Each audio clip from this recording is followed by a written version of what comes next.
Mahakal corridor में जितनी भी पौराणिक और धार्मिक कलाकृतियां बनाई गई हैं, उन सब की अपनी एक कहानी है और इन कहानियों को जानने समझने के लिए इन कलाकृतियों के सामने अलग अलग बार कोड लगे हैं, जिन्हें मोबाइल फोन पर स्कैन करते ही कलाकृतियों से जुड़ी धार्मिक और पौराणिक कथाओं का वर्णन आपके मोबाइल और ऑडियो पर टेक्स्ट फॉर्मेट में आ जाएगा। उज्जैन के महाकालेश्वर मंदिर का अपना एक लंबा इतिहास है। ये विश्व का एकमात्र ऐसा मंदिर है जहां पर भस्म आरती होती है और भस्म आरती का देखना, जो उसका अनुभव है, वो भी अपने आप में एक अलग ही उसकी विशेषता है। जहां तक इस कॉरिडोर की बात है, इस कॉरिडोर को बनाने में जहां खास मटेरियल यूज किया गया है, वहीं बेहद जो तकनीकी स्तर है उस पर जो आर्किटेक्ट का प्रयोग किया गया, वो उसकी जो कला है वो भी देखने लायक है। जो कॉरिडोर है करीब 1 किलोमीटर लंबा है और इस 1 किलोमीटर के एरिया में जो भगवान शिव की जो 192 से ज़्यादा मूर्तियां इसमें लगाई गई हैं और इन मूर्तियों को बनाने में राजस्थान और उड़ीसा के जो शिल्पकार हैं, जो कारीगर हैं, वो दिन रात एक किए गए थे। और सबसे खासियत, जो मेरे पीछे आप जो खम्भे देख रहे हैं, 108 ऐसे खम्भे यहाँ पर बनाए गए हैं, जो स्तंभ हैं, जो अपने आप में भगवान शिव की महिमाओं को अपने आप जब आप इनको देखेंगे तो वो उनकी जो कहानियाँ वो जीवंत होकर निकलेंगी। उन खम्भों पर भगवान शिव का जो तांडव नृत्य है, उसका जो आनंद स्वरूप है, उसकी अलग अलग मुद्राएं इसमें दिखाई गई हैं।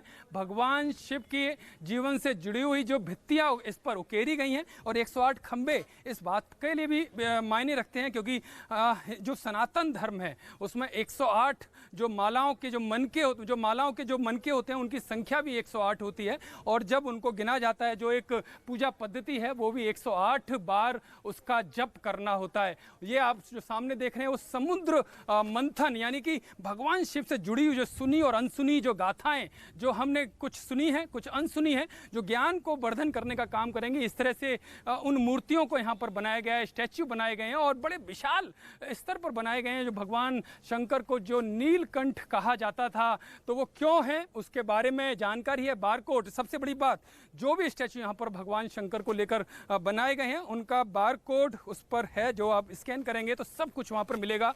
और ये रुद्र सागर, जो अपने आप में सप्त सागरों में से एक रुद्र सागर, जिसका जलाभिषेक, जो तीर्थ कोटि कुंड है भगवान महाकाल का, जिससे जलाभिषेक किया जाता है, वो तीर्थ कोटि कुंड में जाता है यही। और इसको भी भव्य स्वरूप दिया गया है। और जब शाम को इसको देखेंगे, जब लाइट एंड साउंड शो होगा और जो रंग बिरंगी लाइटें होंगी, वो इसकी छटा को कुछ अलग ही कहेंगी।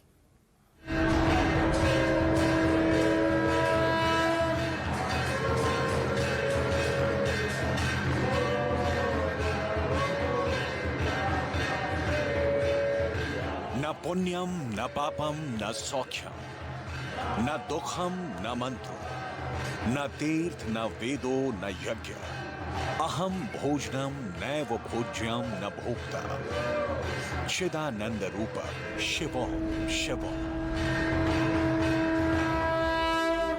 संस्कृत के इस श्लोक का अर्थ है, न मैं पुण्य हूं, न पाप, न सुख और न दुख, न मंत्र, न तीर्थ, न वेद और न यज्ञ। मैं न भोजन हूं, न खाया जाने वाला हूं और न खाने वाला हूं। मैं चैतन्य रूप हूं, आनंद हूं, शिव हूं, शिव हूं।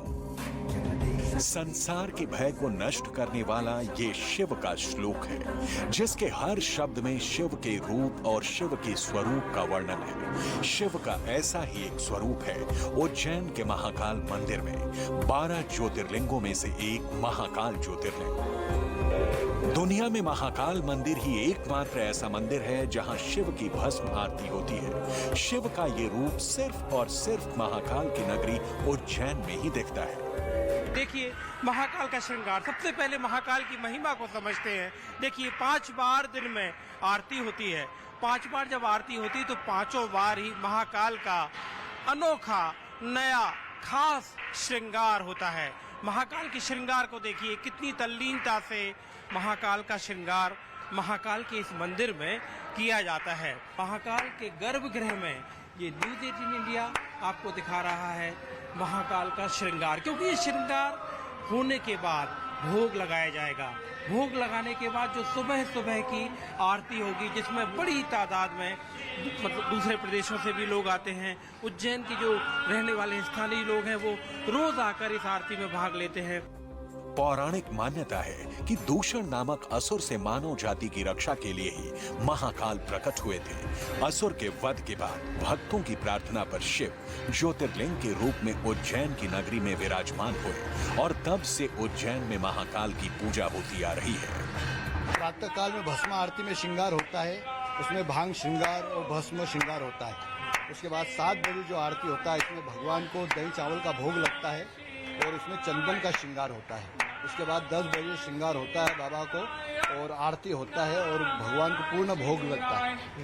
और शाम को 5 बजे श्रृंगार होता है, उसमें कहीं किसी जजमान का रहता है तो भांग का श्रृंगार होता है, मावे का होता है, चंदन का होता है, जैसी जजमान की श्रद्धा रहती है। तो चंदन का तो डेली होता है।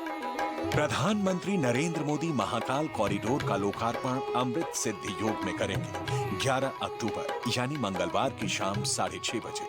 अश्विनी नक्षत्र का विशेष योग बन रहा है। इससे पहले पीएम मोदी ने यूपी में काशी विश्वनाथ कॉरिडोर का लोकार्पण रेवती नक्षत्र में किया था।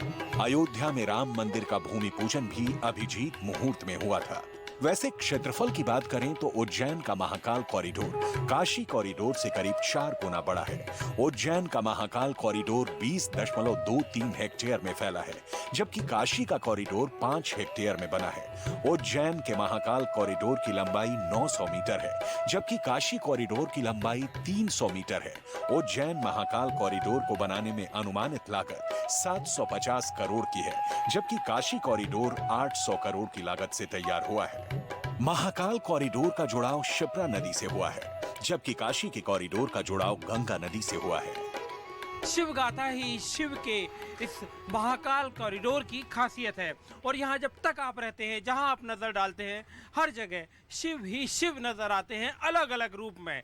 बीते 3 साल से राज्य सरकार महाकाल कॉरिडोर के इस विशाल प्रोजेक्ट के लिए काम कर रही थी। अब जाकर पहला चरण पूरा हुआ और अब दूसरे चरण में यानी 325 करोड़ रुपए पहले चरण पर खर्च हुए और दूसरे चरण पूरे 750 करोड़ के प्रोजेक्ट को पूरा करने में आने वाले 2 साल और लगेंगे। उज्जैन के महाकाल कॉरिडोर के उद्घाटन की पूरी तैयारी हो चुकी है। महाकाल की नगरी को दिवाली की तरह सजाया गया है। रोशनी से उज्जैन की हर गली, हर चौराहे जगमगा उठे हैं।